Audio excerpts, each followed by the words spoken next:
So like, do you get that feeling that you're just making no money and working loads of hours? Because I think if I spoke to most small business owners in the conversations we have, it's a very common complaint.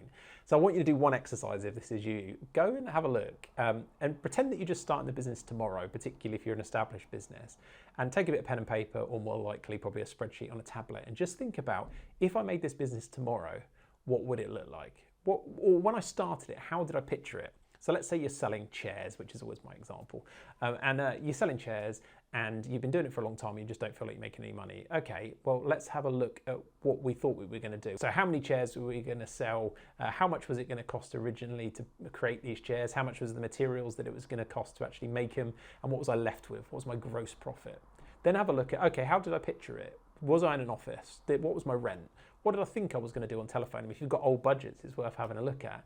And then just put new numbers to those old numbers. So if your rent's now X or Y, and just have a look. See where you are right now versus where you thought you'd be.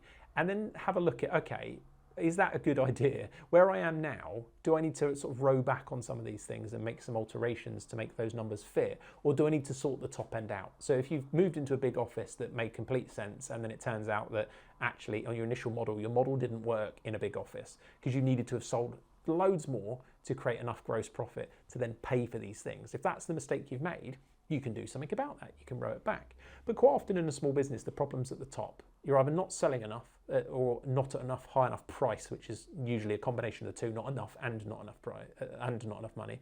And quite often your costs have risen vastly. So you might have worked out on your initial kind of model when you look back at it. Okay, well, I thought I was going to sell something for £100. It was going to cost me 40 to actually supply it and make it and post it and everything else, and I was going to be left with £60, so 60% what they call gross profit margin. But actually your figures tell you it's 30, it's half the amount. So you have to sell loads more to generate the same amount of money as you originally pictured.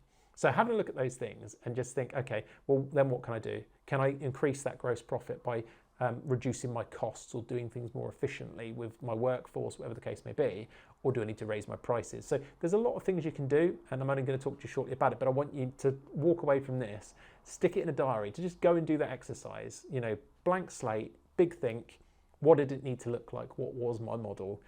Or if you're just starting, what is my model? And then see where you are and see whether you need to kind of row back and just go back to what you were doing, or whether you just need to carry on growing past a certain point, or, you know, you'll come out of a list of stuff, I'm sure, and then that can take you down weird paths that hopefully improve that profit.